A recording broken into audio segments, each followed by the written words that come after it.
Umitzion Yisadeka, Yizker Kolman Pesecha, Veiloscha Yidashna Sela, Iden Vachotel Vavecha, Kol Atzoscha Yimale. Neranen Rabbi Shuasecha, V'Shem Eloheinu Nidgel, Yimale Adonai Kol Meshalesecha. Ato Yodaiti, Tia Adonai Meshicha, Yanehu Mishmei Kodshay, Igures Yesha Yeminai, Eile Varechev, Eile Vasusim, Vanu Bishim Adonai Eloheinu Naskir, Hema Korv Nefogel, Vanachnu Kamnu Vanaseda, Adonai Yeshia, Amelech Yaneinu V'Yom Kareinu.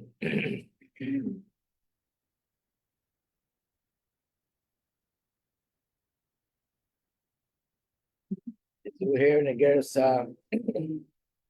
Hateshuvah,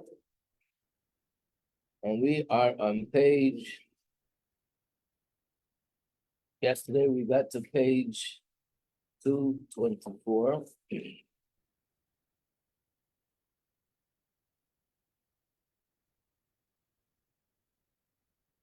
And we were explaining the spheros, how the 10 spheros, even though they're 10, but they're represented by the 4 letters of Hashem's name.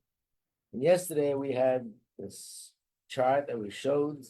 Now, the Rebbe's point is that the actual physical form and shape of the letters are, in a sense, a diagram that indicates the pattern and the structure of the godly light, which is Yud represents Chokhmah, and A represents Bina, the Vav represents Zoh, which are the 6 emotional attributes, and the last Hey is Malchus.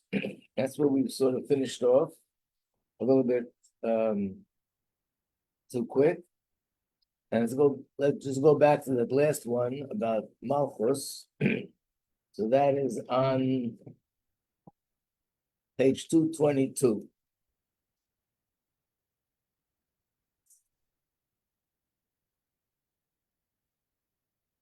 So page 222, in the middle of the page, where he starts explaining the last letter, Hey, in Hashem's name.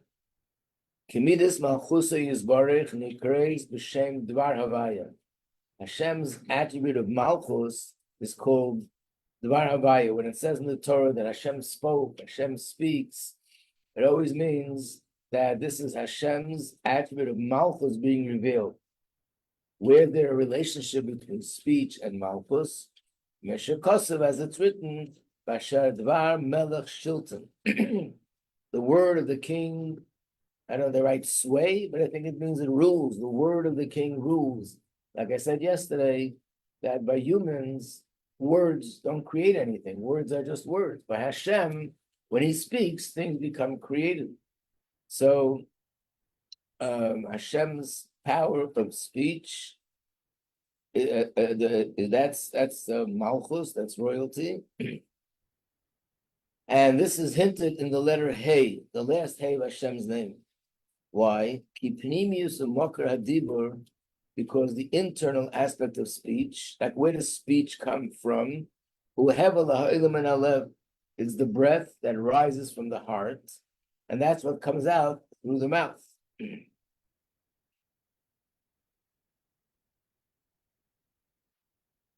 From the schalik, in fact, I think that, God forbid a person who goes through heart attack or something, the first few days, they're very particular. The person shouldn't speak, because that puts a stress on the heart, because that's where speech comes from. It's the breath of the heart rising, coming out of the mouth. But that breath is all the same. Later, it breaks up into different directions, different letters, and that's through the 5. So this is called Hey Metzor Sapeh. We'll soon see when we do the review. This is one of the Hasidic terms. Hey Metzor Sapeh. The 5 oral articulations. Achahame Agoran. This is one example. Aleph, Ches, Hey, Ayin comes from the throat. Then there are those that come from the lips, and those that come from the teeth, and those comes from the palate, and those that come from the tongue. These are the 5 places in the mouth. So by Hashem, it's all there. It's the spiritual counterpart to that. There's also 5 gateways of Hashem's speech in the spiritual realm. That when Hashem speaks, it's also the same thing. There's a certain light of Hashem, which is abstract, and that light gets broken down to different details, to all the letters of the alphabets. But how does it happen? Through 5 paths. Just like down here, there are 5 paths. I mentioned yesterday, this is the same. This is also the reason why we find in a lot of things that 5 is the number that breaks things down to details. So the example we gave yesterday, a little bit in haste, was the 5 fingers. Now, Begashmi is if a person would chas v'sholom be created differently, just a hand and a wrist, but no fingers. You could make movements, but the detailed movement would be impossible. What makes it possible to make detailed movement, which means writing different letters, making different forms and pictures, which is really infinite. The amount of forms and shapes that a human being could make is infinite. There's no limit. That's only because of the fingers. Without the fingers, you couldn't do it. So again, it's 5 that breaks it down to details. So if you ask how many forms and shapes I can make, the answer is infinite. But how many sort of channels are there to break it down to the details? 5. Another example of this is in the Aleph base. How many letters are in the Aleph base? 22 or 29? In Torah, there's no straight answer to anything. What? So, like, depends if you count the final letters. Right. There's 22 letters, but there's another 5 which are final letters. So in a sense, it's still 22 because it's the same letter. The letter Pei, the letter Chaf, the letter Mem, the letter Nun, but it's the final. What is the definition of a final letter? Final letter means that final. That's where the word ends. All other letters, they don't end the word. But if you see a final Chaf, a final Pei, or a final Nun, or a final Tzadik, that means that here's where the word ends. So again, the number 5 is associated with putting limits and boundaries and ending things. Again, the idea of breaking things down into details.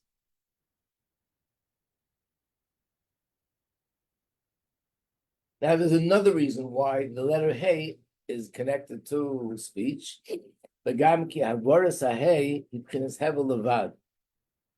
Hey is unique.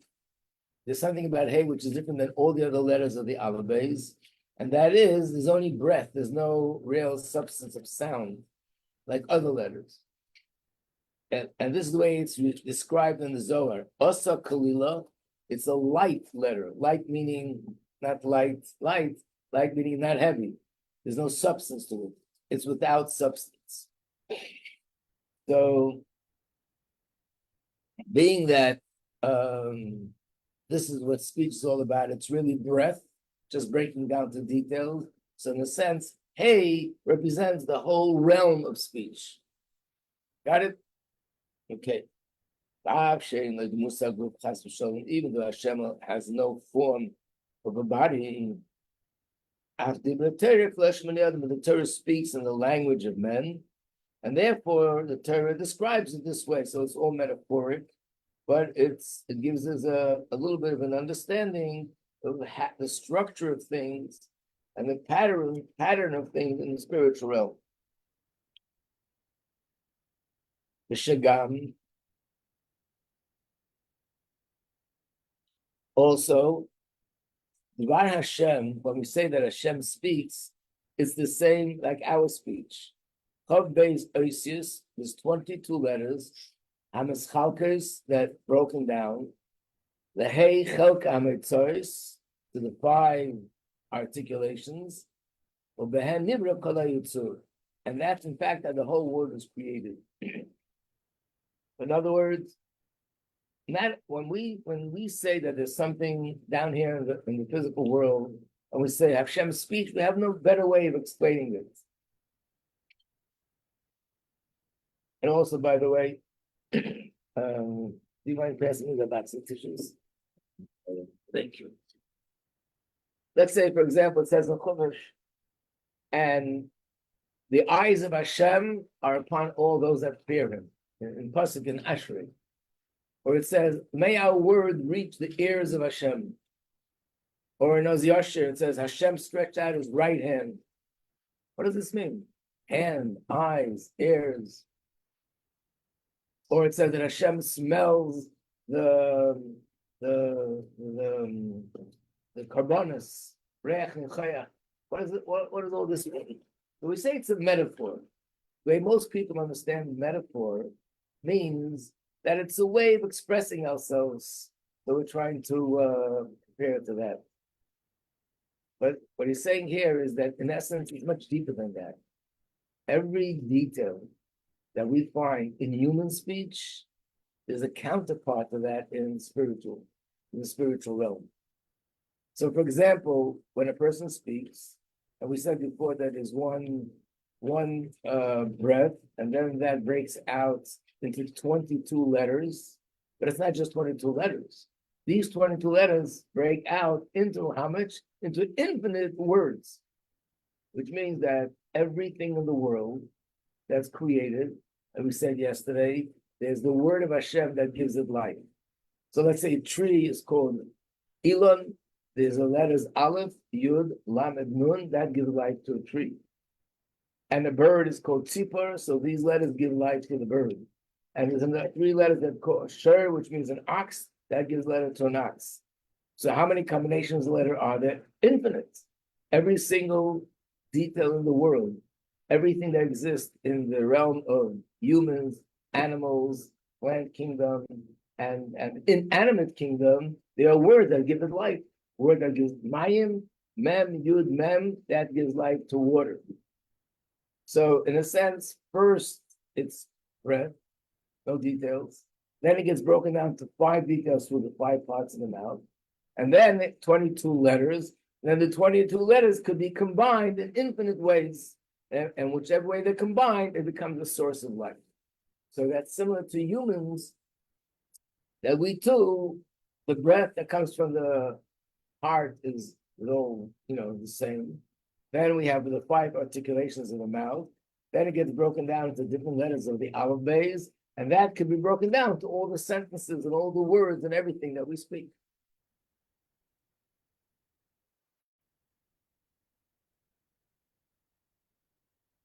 I want to add that the reason why we have these metaphors is not only to explain things, and the reason why the metaphors are a perfect metaphor. We can draw a parallel between our speech, Hashem's speech, or we say Hashem's eyes. It's not just because we have no other way of saying it, so we say Hashem sees with his eyes. He doesn't have eyes. It means that the physical eye that we have and the ability to see, vision, this whole experience evolves from the spiritual realm. And the reason why we refer to something in the spiritual realm as Hashem's eyes, that's the source of our eyes down here. And Hashem's ears is a different aspect in the spiritual realm, which is the source for ears down here. And when we say Hashem's right hand or left hand, it's either Chesed or Gvura, that's the source for a right hand or a left hand down here. And that's why whatever is down here has a counterpart up there, because that's where it comes from. So it has to have a counterpart.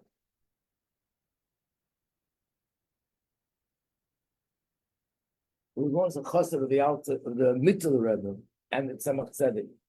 He was one of the biggest chassidim in that generation. He was such a big chassid that one time the Tzemach Tzedek said, I only have really 2.5 chassidim. Meaning, the only chassidim who are really on the level of my standards is 2.5 chassidim. Okay, 2 we understand.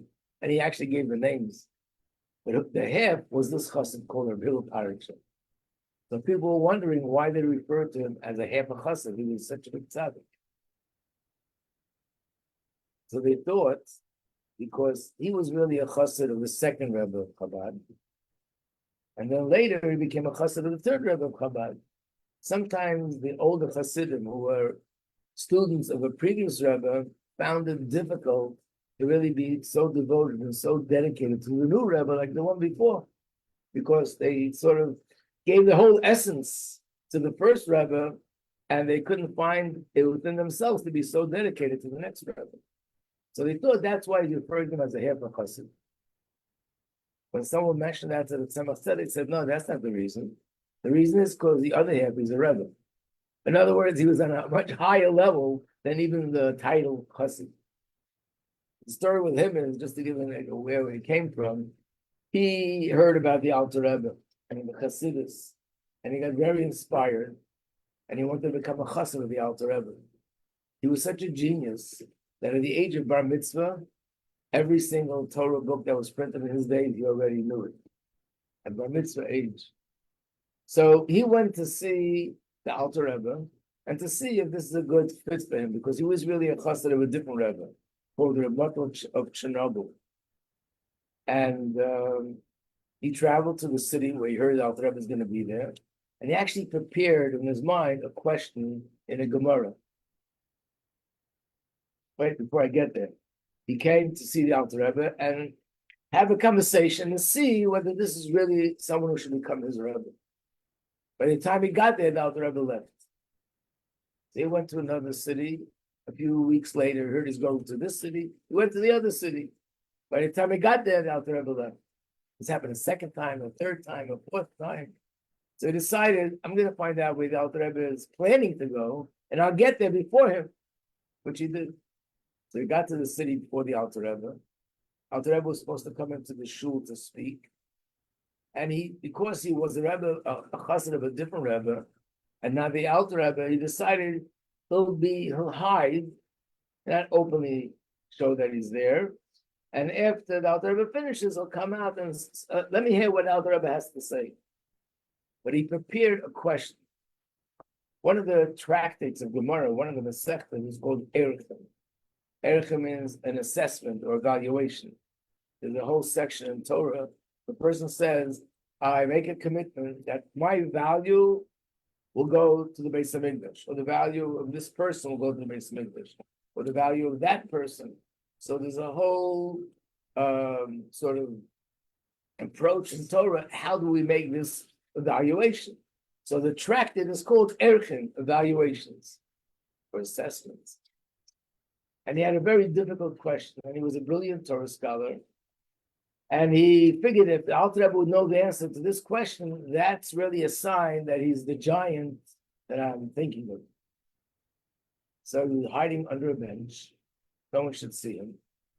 The Alter Rebbe walks in.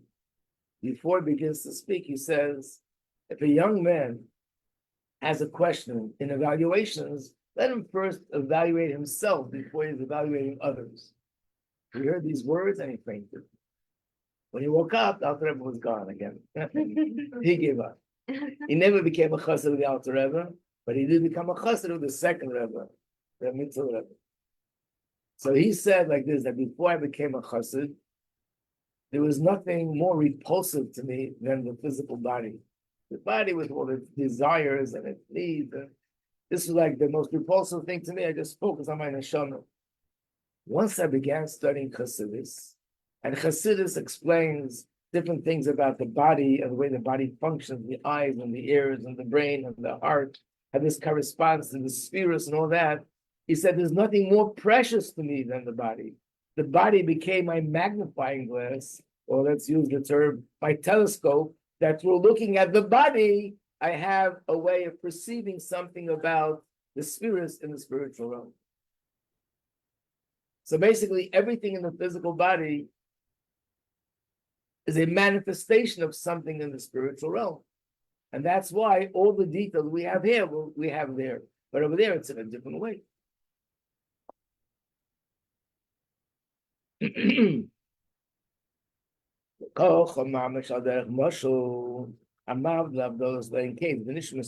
we just described about the spheres, the same also applies to the neshama. That just like the spheres are structured in Yud K Vav K, Hashem's name, that's also the same with our neshama, that the structure, the anatomy of our neshama is also Yud K Vav K. How's that? Being that the neshama is Mitaychei Nafach, what does it say in Tanya? Hashem blew the neshama, and our neshama comes from the inner aspect of Hashem, like he explained in the other previous parak, in the beginning of this parak. So therefore, it's like Shem Havaya as well. First of all, it has Chokhmah, which is the initial state of wisdom and intellect when it's still very abstract, and that's the Yud, which is just the Dat. And the Yud is the Koiche Lotze Salagilui, Lahaven or Lahaskil Bamitosa Yuzbarach B'Bdulase. Yud means that this has the potential to be developed in all its details, but this is just the source of the concept. This is the basic sort of theory behind the whole entire concept with all its details. There's a story with the Alter Rebbe. There was once a chassid. Well, let me start the story from the other end. In the Alter Rebbe's times, that's when the Enlightenment movement in Russia began to spread very strongly. And they specifically targeted young men who were brilliant to get them out of the yeshiva, go study in the universities, and they'll become more assimilated. That was the goal, unfortunately. So there was a young man who was very brilliant, and he got caught up in this. And he told his father he wants to go to Berlin to study in the university. His father was beside himself. No, it's not for you. You don't want him. So the son said to the father, they say, no one should take offense to this. It's a story. They say that the most stupid people in the world are in our country, which is Russia. And the most stupid people in our country live in our city. And the most stupid people in our city live on our block. And the most stupid person on the block is you. Goodbye. He told his father goodbye, slammed the door, and he left. He went to one of his universities, and of course he went just to get sort of achieve more knowledge and to get his degrees, but at the end he became non-religious completely. And he was there for 20 years, had no contact with his father. And not only that, he really became a brilliant person in secular studies. And he wrote 2 books, one in science, one in math.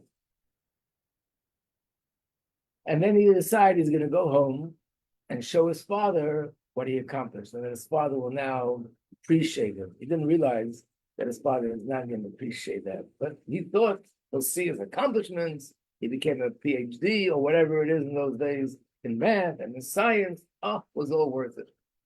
He was on his way home, and where he was traveling, sitting next to him was a chassid of the Alter Rebbe. And they got into a conversation, and he told him the whole story. So the chassid said, you know, I think you're wasting your time. Your father's not going to be touched by what you're going to show. But there's a rabbi in Lozhna. He's not only brilliant in Torah, he's brilliant in all the secular studies. And he told him a few stories about Alter Rebbe's greatness in math and science and in astronomy. And he said to him, if you show it to him, he'll appreciate it. So he decided, okay. And he made a detour, went to Lozhna, came to the Alter Rebbe, and told Alter Rebbe the book that he, produced. Alter Rebbe looked at the book. The first page had the premise, like the basic theory. Alter Rebbe looks at it and says, it doesn't make any sense, this first page. And he tells him why. And what the Alter Rebbe said made such perfect sense that he was in total shock. He was in such shock. He said to Alter Rebbe, if that's wrong, then the whole book is one big mistake. Alter Rebbe said, absolutely true. He took the book and he threw it into the fireplace. Then he took the second book of math, opened it up, first page. This is the premise of the book. This is the basic principle. Alter Rebbe said, doesn't make any sense. And he asked him a question. And he goes, we're again in shock. Alter Rebbe saying makes so much sense. But he said, if that first page is wrong, then the whole book is wrong because it's all based on that premise. The Rebbe said, true. He threw it into the fire. Then the Alter Rebbe got spoke to him about Shuvah. And the Alter Rebbe promised him that if he stays here, he will learn with him personally. The Mitzvah Rebbe, when he heard about it, he said, Alter Rebbe is known that he had this extreme, unparalleled passion for Chassidus. when he heard that the Rebbe is going to be studying Chassidus with this person, he asked Al Rebbe, could I be part of the Chavrusa? Al Rebbe said, no, it's just for him. And then he said, Shiva Shavuos Tisper Loch. It's a pasuk in Chumash which means, and count 7 weeks. Anyway, 7 weeks go by, and after the 7 weeks, this person passed away. And the Mitzvah Rebbe asked his father, what was this all about? And he said, the Gemara tells a story of someone called Rabbi Loza ben Durdaya. He's a person who, it says, he violated every single thing he could possibly violate in Torah. End of his life, he did tshuva, but still he had to come, his neshama had to come down to this world again to complete certain things. But every time his neshama came down, he went off. There's something about the balance over there. He always went off the right path. Now the Rebbe said this time he came down, and I got him, and I completed his process of healing and cleansing and tikkun, and now he's okay. And that was exactly 7 weeks later. What I'm bringing out of the story is that if the premise is wrong, everything is wrong. So the premise could be 1 page, 5 lines. This is the basic theory that everything is based on, and from there you can build and develop who knows how many details. So that's why it's the yud.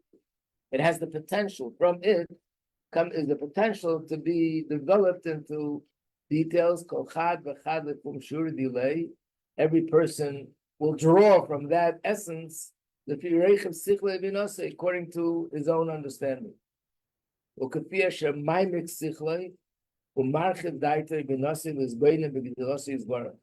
Page 225. As a man deepens his intelligence, as he broadens his mind and comprehension to contemplate Hashem's greatness. And this is hinted in the letter Hey, because Hey has width and has length. And Bina also has width and length.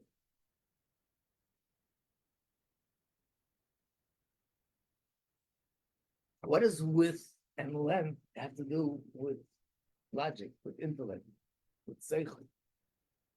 Width and length are measurements that make sense in the physical. Width, length, and depth. These are the 3 dimensions of everything. These 3 dimensions also apply to intellect. Intellect has depth, intellect has width, and intellect has length. What does that mean? So the word depth is something which can be applied to everything. You know, when you say the closet is a deep closet, you can go further in. The hole in the ground is a deep hole. You go further in. The feeling I have is a deep feeling, which means it comes from a very deep place inside. In intellect, what does depth mean? The more depth means it's more abstract. The more abstract something is, the more you're closer to the essence of the logic of the concept. Does that make sense to you? Right? So that's the depth. The width are the details. Like, just like we gave the little childish marshal yesterday, that if I say 2 + 2 = 4, it could apply to hats and to chairs and to tables and to this and to that. Same thing with any logic, that the details, how it spreads out, could be regarding everything and anything. So the more details, the more that gives you more of an understanding of the concept. What's length? Length means the ability to bring the concept down to a simpler level.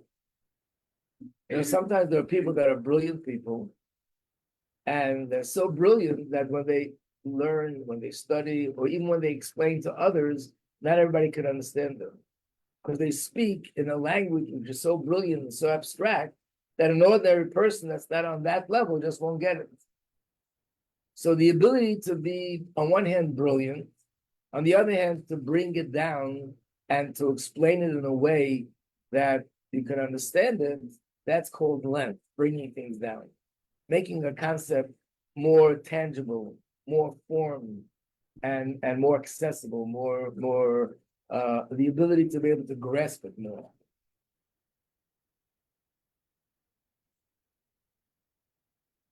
And this will come up later again. And some of you maybe had this before, the idea of a mushal, that very often when a teacher of Torah understands something at a very deep level, it's so deep and so abstract that the students can't understand it. So the teacher gives a mushal. What's a mushal? It means explain it in some sort of a metaphor, an analogy. And by doing that, you make it more simple. The Gemara says there were certain sages that their understanding was so deep. One example is Rabbi Meir, that even when he gave him mushal, it wasn't good enough. He needed a mushal so we can understand the mushal. And that wasn't good enough either. He needed a mushal to understand the mushal that explains the mushal that explains the concept. And he needed 300 mishalim to understand his concept. I should give you a mushal, what that would mean, for example. Yeah. What was he trying to explain? The concept in Torah, the logic behind it. Do we know which one? What?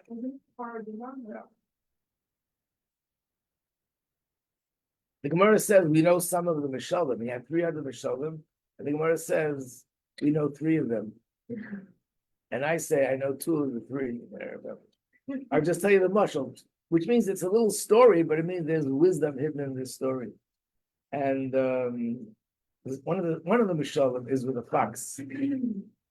That there was a fox that walked by a well, and he saw something white in the water. What was it? The reflection of the moon. But he thought it was something delicious. So he jumped into the bucket, went down, and then he saw there's nothing there, it's just water. Very disappointed. But he had a bigger problem. How do you get out? So he's stuck. A little later, another animal pokes his head over and looks in the water and says, "Hey, what's that white thing in the water?" And the sly fox says, "This is something delicious. It's heaven. You would not imagine how delicious this is. How can I get this?" And jump in the other bucket. So the animal jumps in the other bucket, comes straight down. The animal goes down, he goes up, jumps out, and he's gone. What is it a mushal for? I don't know, but that's the example of mushal. But I want to give you an example. What does it mean you might make a mushal to a mushal? I want to give you an example of something like that. Unless somebody here wants to give me an example. What could be a mushal to a mushal? If we want to explain, let's say, something about Hashem's spheros, the difference between Chochmah and Bina, right? Not ours, Hashem's. How do I explain it? I use the mushal of our power of Chochmah and our power of Bina. Could you explain that to a 7-year-old? No. So that means that the 7-year-old can't even understand the mushal. So the 7-year-old, I'll give an example, let's say, of a wellspring and a river. Oh, that I understand. So here you have something simple. You have a concept, you give a mushal, but then you need a mushal for the mushal. And he was so deep that he needed a mushal for the mushal for the mushal for the mushal. And Shlomo Melech, by the way, needed 3,000 mishalim for everything that he understood. But that's called length, bringing down the concept lower and simpler in a way that even the simplest person could understand. So that's what he says. Oirech means length. Length indicates downward. And then the next thing about the downward is lahoyled medinase b'benenuse b'gdalas Hashem Abba v'yirah v'todaseyim b'meicha v'liba v'talumis liba. Bringing it downward also means applying the concept to my emotions. That as a result of what I understand, it should move me emotionally and lead to love for Hashem and fear of Hashem. Now that idea that I was learning about, that I understood, manifests in my heart, and as a result of it, I love Hashem and I fear of Hashem. And then from this, it goes down even lower. It manifests in action, in the way I serve Hashem in Torah and mitzvahs and speech and action, and that's the letters Vav and Hey. So again, we have Chochmah and Bina, which is the intellect and the emotion. And then we have the Vav and the Hey, is where it's brought down to speech and action, which is Torah and mitzvahs and so on. V'gam as bonus lohavin u'lahaska b'mitosek delosi is baruch nimshachol gam kem ha'Torah. The Raisa Mechoch Menapke is Ibchinas Yud Shal Shem Havaya. This is another point that the Yud, which is represents wisdom, is the Torah, and that leads to all this understanding. Again, it's very hard to go into all these details. There's a lot that was written, and the Rebbe himself once an entire year gave sichas to explain this book, Igeres and Hateshuvah. So a lot of those things are also written here in the English in the notes, but just the general idea. What do we get from everything we learn? Not to be too confused. Just to get the general idea is that he started off saying that the neshama comes from Shem Havaya. Shem Havaya is Yud Kei Vav Kei, and that's why the neshama, the structure of the neshama is Yud Kei Vav Kei, which is Chochmah, Bina, the emotional aspects, and then speech and the practical aspects. And this is going to be an introduction to understand what is tshuva and how tshuva helps and what happens when I do an avera. By first understanding how we are connected, not just to Hashem in general, but specifically Hashem Havayim. That's the main point of this chapter. Got it? So in the booklet, does everyone have this booklet? I think all of you have it already. This one, the workbook, yeah. So let's go to which page is this? You know, this is page dollar which we just did. 24. Yeah, it's page 24. Yeah, well, there's a lot of things there. So that'll be a lot. And we don't have that much time. So let's see, we'll do page 26. Well, that's also a lot. Okay, you're going to work on it over Shabbos. Don't write anything. Just look at it, read it. You can take this home. And then we'll come back on Monday morning, Mitzvah Hashem, hopefully in Yerushalayim. Right next to the base of English, we'll have a class and we'll do chapter questions on the page. We'll hold you to that. Okay, but if Chas shall not show up over here, okay. Anyway, this building is moving over to Yerushalayim, so.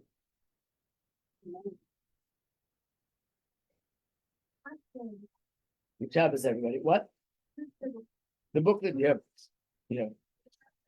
Sure.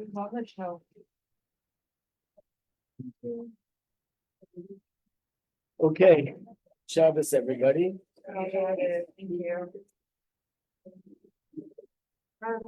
Yes.